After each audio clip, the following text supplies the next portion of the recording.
ঘরবাড়ি যেমনই হোক না কেন পরিষ্কার পরিচ্ছন্নতার মাধ্যমে একটি সংসারের গৃহিণীর কিন্তু রুচিশীলতার প্রকাশ পাওয়া যায়।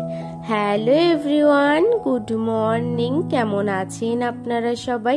আশা করছি আপনারা সবাই ভালো আছেন ও সুস্থ আছেন। আমরাও বেশ ভালো আছি। আমার আরও একটি নতুন ভিডিওতে আপনাদের সবাইকে স্বাগত জানাই। আজ বুধবার, ঘড়ির কাঁটায় এখন 4:30 নাগাদ। এখন থেকে আপনাদেরকে সাথে নিয়ে আজকের ভিডিওটি শুরু করলাম। আশা করছি প্রতিদিনের ন্যায় আজকের ভিডিওটি আপনাদের বেশ ভালো লাগবে। ঘুম থেকে উঠেছি, উঠে এই যে ফ্রেশ হয়ে ঘরের থেকে বেরিয়েছি। বেরোনোর পরে সবার প্রথমে বাসি কাজগুলো তো করবই, প্রত্যেকটা দিনই তো একই রুটিন আমাদের গৃহিণীদের। সেই রকমই দেখুন, এই যে সবার প্রথমে বাবার রুমটা ঝাড় দিয়েছি, নিজেদের রুমটা ঝাড় দিয়ে বারান্দা দুটো ঝাড় দিয়ে চলে এসেছি একেবারে বাইরে। এখনো পর্যন্ত আশেপাশে বলতে পারেন বাড়ির কেউ ঘুম থেকে ওঠেনি। দেখুন পুরো ফাঁকা। আর এখন তো এত পরিমাণে বৃষ্টি হচ্ছে, মনে হচ্ছে তো নিম্নচাপের পরিণতি। মানে বৃষ্টির কারণে জানেন তো পুরো বাইরেটাতে না পাতাগুলো পড়ে রয়েছে।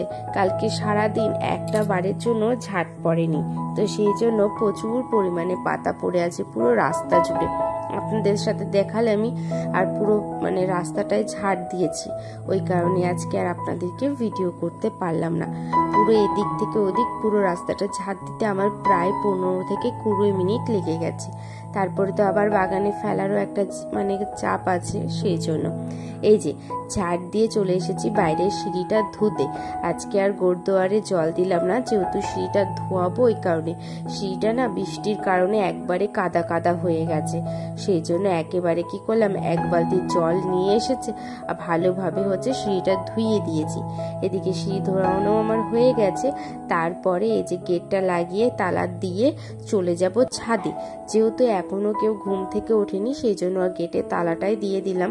কারণ কি কখন কে ঘুম থেকে উঠবে, তারপরে তো আমি থাকবো ছাদে, একটা ভয়েরও ব্যাপার থাকে। সেই কারণে এই যে তালা দিয়ে চলে এসেছি ছাদে। ছাদে এসে পুরো ছাদের সবার প্রথমে জানেন তো পাতাগুলোকে পরিষ্কার করে নিয়েছি। এদিকে পাতা এতটা পড়েছে না, আর পুরো ছাদটাতে জল জমে জমে না পুরো শ্যাওলা হয়ে গেছে। মানে ছাদে ঝাড় দিতে আমার প্রচন্ড পরিমাণেই কষ্ট হচ্ছিল, বারবার করে পাটা স্লিপ কাটছে। তো সেই জন্য আস্তে আস্তে টিপে টিপে পুরো ছাদটাকে ঝাড় দিয়েছি। আর ঝাড় দিতে না দিতেই বৃষ্টি ঝিমঝিম করে পড়া শুরু হয়ে গেছে।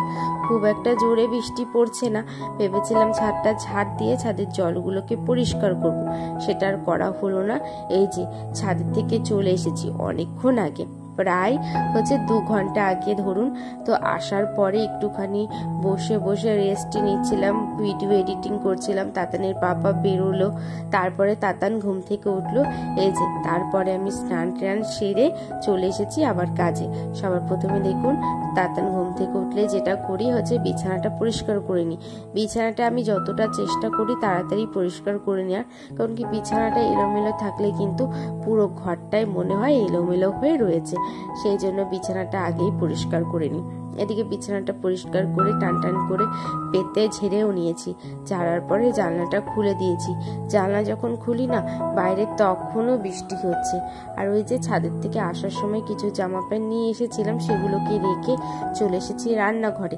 এখন রান্নাটা আগে সেরে নেবো, তারপরে হচ্ছে ছাদের জামা প্যান্টগুলো গোছাবো। এদিকে দেখুন, আজকে করছি বাটা মাছের ঝাল। আর মা আর মাছ নিয়ে এসছে, ওটা করবে মা। মা বললো আমাকে ভেজে রাখতে। 2টো কড়াইয়ে বাটা মাছ আর মাছটা ভেজে নিয়েছি। তারপরে বাটা মাছটাকে বসিয়ে নেব। এই যে সবার প্রথমে তেলের মধ্যে কালো জিরে ফোড়ন দেবো, যেহেতু ঝাল করবো সেজন্য কালো জিরে ফোড়নটাই আমরা সবসময় ইউজ করি। কালো জিরে ফোড়ন দিয়ে টমেটোটা দিয়ে দিয়েছি।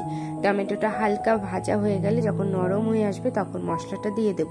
মশলা বলতে প্রতিদিনের ন্যায় যেরকম লঙ্কা বাটা, লঙ্কার গুঁড়ো, আদা, জিরে ধনের গুঁড়ো, হলুদ, নুন, এই মশলাটাকে দিয়ে ভালোভাবে কষিয়ে নেব। আপনারা তো জানেনই আমার রান্নার একই রকম রকমের রুলস থাকে। কিছু কিছু জিনিস অন্যান্য সবার দেখে চেষ্টা করি, অনেকের আমি ভিডিও দেখি, তো একটু একটু নতুনত্ব করার চেষ্টা করি, কিন্তু যে জিনিসটার সাথে যে জিনিসটা যায় সেটা তো সেরকম ভাবেই করব। আর আমার বাড়িতে যারা যেভাবে খেতে ভালোবাসে তাদের মতনই আমি করার চেষ্টা করি। এই যে দেখুন, একটুখানি না মনে হচ্ছিল ঝালটা কম হবে, সেই জন্য আর একটু লঙ্কার গুঁড়ো দিয়ে দিলাম। আর একটু মাই বললো ঝাল ঝাল করে করো, তো ভালো লাগছে না আর একরকম, তো সেই জন্য একটু ঝাল ঝাল করেই করলাম। দেখুন দুবার কিন্তু আমার জল দিয়ে কষানো শুরু হয়ে গেল। প্রথমে একবার জল দিয়ে কষালাম, তারপরে একবার এই যে জল দিয়ে কষালাম। দেখুন একদম কিন্তু মানে পুরো মশলাটা কড়াইয়ের গায়ে লেগে লেগে আসছে, তো সেই জন্য বারবার করে নাড়বো যাতে কড়াইয়ের গায়ে না লেগে আসে। তো তারপরে আবার একটুখানি কিন্তু সামান্য জল দিয়ে নেব। আর আজকে মানে যেহেতু ঝাল করব, কোনো আলু দিইনি, শুধু আজকে মাছটাই দেবো। এই যে মশলাটাকে দেখছি ভালোভাবে কষিয়ে নিচ্ছি, তার জন্য বারবার করে নাড়িয়ে নিচ্ছি যাতে না লেগে যায়। এরপরে আরেকটা বার জল দিয়ে তারপরে হচ্ছে ভালোভাবে কষিয়ে নেব। তো যখন কষানো হয়ে আসবে তারপরে কিন্তু মাছটা দিয়ে দেব।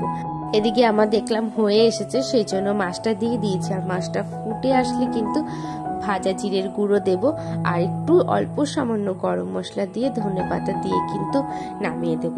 প্রত্যেকটা দিনই ধনেপাতাটা ইউজ করি, আর ধনেপাতাটা দিলে না এত সুন্দর একটা ফ্লেভার আসে, আর গন্ধটাতেও কিন্তু বেশ ভালো লাগে। এই যে আমার মাছ রান্না কিন্তু প্রায় হয়ে এসেছে, একটুখানি দেখে নিলাম নুন টুন সব কিছু ঠিক আছে নাকি। দেখছি সমস্ত কিছু একেবারে পারফেক্ট। এরপরে মাছটাকে নামিয়ে নেবো, একটু হালকা রাখলাম যেহেতু একবেলার মতন খাওয়া হবে আর এতজন মানুষ তো সেই জন্য। এই যে দেখুন মাছটাও দেখিয়ে দিলাম, এই মাছটা মা রান্না করবে। মা একটু বাইরের কাজ করছে, সেই জন্য মা বললো রেখে দাও, আমি পরে রান্না করে নেবো। ওই মাছটা তো রাতে খাওয়া হবে, একটু দেরি করে রান্না করলেও অসুবিধা নেই। তারপরে প্রতিদিনের যেরকম কাজ আমার রান্নাঘরটাকে পরিষ্কার করে রাখার, ভাবলাম সাবান দিয়ে ধোবো, কিন্তু ভাবলাম যে না, মা তো পরে রান্নাই করবে আর সাবান দিয়ে ধুয়ে কোনো কাজ নেই। তো এমনি ওর জন্য একটা মানে একটুখানি নেতা দিয়ে ভালোভাবে কিন্তু সাবান ডলে ধুয়ে নিয়েছি গ্যাস ধুয়ে ঘরটা মুছে চলে এসেছি ঘরে।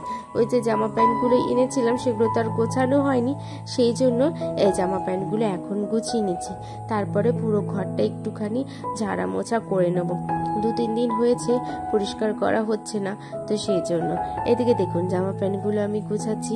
আর জানেন তো যে কোনো জিনিসই পরিষ্কার পরিচ্ছন্নতা করে পরিপাটি করে রাখতে বেশ ভালো লাগে। আর একটা সংসারে যদি পরিপাটি যদি না থাকে, জানেন তো সেই সংসারটা মনে হয় যতই মানে উন্নতির দিকে যাক না কেন, তারপরে মনে হয় যে না, সেই সংসারে কিছু না কিছু অবনতি ঘটেই যাচ্ছে। কারণ কি, মা লক্ষ্মী কিন্তু সব সময় পরিষ্কার পরিচ্ছন্নতার মধ্যেই কিন্তু বাস করে। আমরা তো বাড়ির গৃহিণী, আমাদের হাতেই কিন্তু মা লক্ষ্মীর বাস থাকে, তাই না বলুন? আপনি নিজের সংসারটাকে যতটা ভাবে পরিষ্কার করে রাখবেন, অন্যান্যরা কিন্তু সেই পরিষ্কারটা কিন্তু বজায় রাখতে পারে না। সেই জন্য বাড়ির গৃহিণীর ওপরে কিন্তু সব থেকে দায়িত্ব বেশি থাকে তার সংসারটাকে গুছিয়ে ধরে নিজের সংসারকে নিজের মতন করে সাজিয়ে রাখা। এদিকে দেখুন আপনাদের সাথে তো অনেক কথা শেয়ার করলাম, এরই মধ্যে আমার জামা প্যান্টগুলো গোছানো হয়ে গেছে। আর কিছু জামা প্যান্ট আলনার ছিল, সেগুলোতে আলনাতে রেখে চলে এসেছি বাবার বিছানাটা গোছাতে। বাবার বিছানাতে এই বেড কভারটা এখন পাতলাম, একটু পরে ভালো করে বেড কভার পাতবো। যেহেতু বাড়িতে আজকে ভেবেছিলাম আমার ছোট ননদ আসবে, তো কিন্তু দেখছি যে না, আসেনি। পরে বলল কি, বৌদি যাবো না, এত বৃষ্টি পড়ছে, তো যাবো না, কিছুদিন পরেই আসবে। মেনলি ছোট ননদের ছেলে মেয়ে বাড়িতে নেই, তো সেও একা একা থাকছে, সেই জন্য মনটা খুবই খারাপ লাগছে। ওই কারণে আমরা বললাম কি, তাহলে তুমি আসো, এসে ঘুরে যাও। তো দেখলাম আজকে বৃষ্টির জন্য আর আসতে পারিনি, তো সেই জন্য ভাবলাম কি এখন এই বেড কভারটা পাতে, পরে ভালো দেখে আসার আগে ভালো দেখে বেড কভারটা পেতে দেবো। এই যে দেখুন বেড কভারটা পেতে চলে এসেছি ঘরে। ঘরগুলোকে একটু মুছে নিই, কারণ কি নোংরা পড়ে যায় তো 2-1 দিন পর পরই, সেই জন্য। এই যে প্রথমেই পুরনো শোকেসটাকে গাছগুলোকে মুছে সাইডগুলোকে মুছে নিয়েছি, তারপরে নতুন শোকেসটাকে মুছে নিয়েছি কলিন দিয়ে ভালোভাবে। এদিকে শোকেস মোছাগুলো আমার হয়ে গেছে, খাটও মুছে নিয়েছি। তারপরে আলমারিটা আর মোছা হলো না, না, কারণ কি আলমারিটা দুদিন আগেই মোছা হয়েছে, ওই জন্য দেখলাম নোংরাটা খুব একটা পড়েনি, ওই শুকনো কাপড় দিয়ে হালকা মুছে নিয়েছি। তারপরে বাবুর বাস্কেটটাকে গুছিয়ে নিয়েছি, অনেক জামা প্যান্ট ছিল। এদিকে দেখুন বিকেল প্রায় হয়ে এসেছে, সেই জন্য সমস্ত জানলার দরজাগুলো বন্ধ করে দিয়েছি। বৃষ্টির দিন তো মশা মাছির কিন্তু উৎপাতটা অনেকটা বেশি থাকে, সেই জন্য। এরপরে কিন্তু বিকেলবেলা সন্ধ্যেটা দিয়ে দিচ্ছি। আর আজকের মতন ভিডিওটা আমি এখানে শেষ করলাম। দেখা হচ্ছে অন্য একটি ভিডিওতে। সবাই ভালো থাকবে।